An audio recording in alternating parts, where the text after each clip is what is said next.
여러분 안녕하십니까? 도가청청 박이선 인사드리겠습니다. 오늘은 여러분들께 12.12 사태 관련 이야기를 말씀드리도록 하겠습니다. 상황의 그 배경 설명을 잠깐 드리자면, 김재규 중앙정보부장이 박정희 대통령을 시해하고 정승환 육군참모총장과 같은 승용차를 타고 육군본부 벙커로 이동을 했습니다. 그곳에서 국무총리와 강요들을 불러 비상국무회의를 열려고 했는데요. 벙커가 너무 좁아서 국방부로 옮기자는 의견에 따라 국방부로 모두 이동을 했습니다. 그래서 국방부에서 비상국무회의를 개최를 하는 그런 상황입니다. 현재 김재규가 범인이라고 박정희 대통령을 죽였다는 것을 아는 사람은 김계원 대통령 비서실장밖에 없습니다. 그리고 대통령께서 돌아가셨다는 것을 아는 사람은 김재규 중앙정보부장, 정승화 육군참모총장, 그 다음 김계원 대통령 비서실장, 이 세 사람만 알고 있는 상태입니다.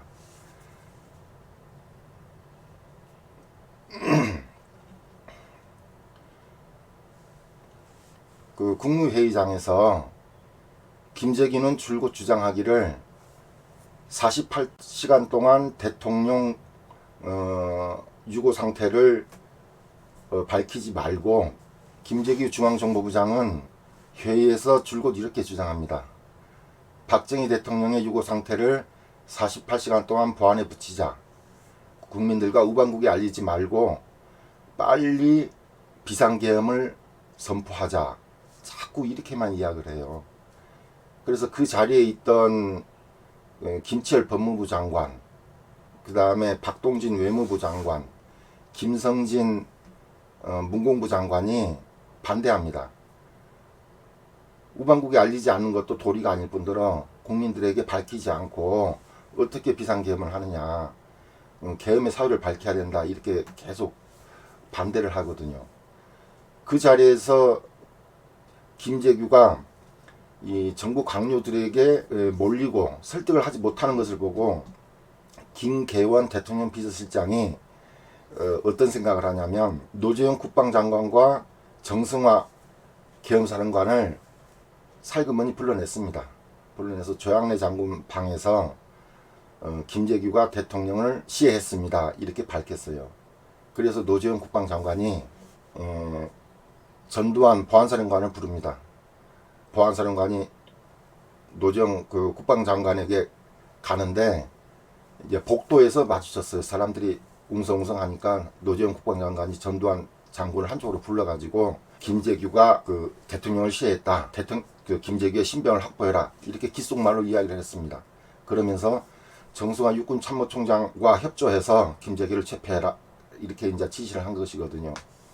그래서 그 소리를 듣고 전두환 장군이 정승화 육군참모총장을 찾아갔습니다. 그때 정승화 육군참모총장은 김진기 헌병감하고 이야기 중이었는데, 이제 거기에서 무슨 일이냐 물어서 노재현 장관께서 지시하신 것을 협조받으러 왔습니다, 이렇게 했더니 어떻게 이야기하든가 이렇게 물었죠. 그래서 김재규의 신병을 확보하라고 그랬습니다, 이렇게 하니까 정승화 육군총장이 어떻게 지시를 하자면 전두환 보안사령관에게 김재규 중앙정보부장을 정동 안가에 정중히 모셔라, 이렇게 지시를 했어요.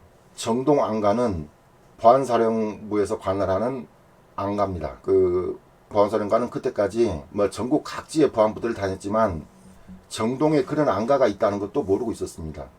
모르고 있었고, 그런데 정승화 육군참모총장은 정동 안가를 어떻게 알고 있었냐면, 과거 보안산의 전신인 육군 방첩부대장을 정승화 총장이 했었거든요. 그래서 정동 안가가 있다는 것을 알았습니다. 그래서 그쪽에다 모시라고 한 거예요. 정중히 모셔라. 그런데 우리가 여기서 안가에 대해서 좀 알아볼 필요가 있는데요. 안가에서 좋지 않은 일이 일어나고 그래서 사람들이 좀 부정적인 이미지를 많이 가지고 있는 것 같습니다. 안가는 쉽게 말해서 그 안전가옥인데요. 청와대 주변 그 있는 그 가옥들, 이 가옥들에 시민들이 살고 있으면 보안에 경우에 문제가 생기지 않습니까? 그래서 그 집들을 비운 거예요. 비워서 뭐 중앙정보부라든가 보안사라든가 그다음 각종 정부기관에 할당을 하듯이 나눠져서 그 안전가옥을 용도에 맞게 쓰도록 이렇게 해놓은 것입니다. 그것이 안가다 이렇게 보시면 되겠습니다. 아무튼 그래서 전두환 사령관이 이제 김재규를 어떻게 체포할까 궁리를 하고 5일lang 중령을 시켜서 그 헌병대 복장을 입히고 김재규를 체포합니다. 유인해서 체포를 하죠. 중앙정보부장의 비서실장인 박홍주 대령이 따라오지 못하도록 차단을 하고 그렇게 해서 체포를 해서 정동 안가로 데리고 갔는데 이 정동 안가 바로 옆에 중앙정보부 분실이 있었어요. 그래서 그쪽에다가 이제 계속 둘 수는 없었죠.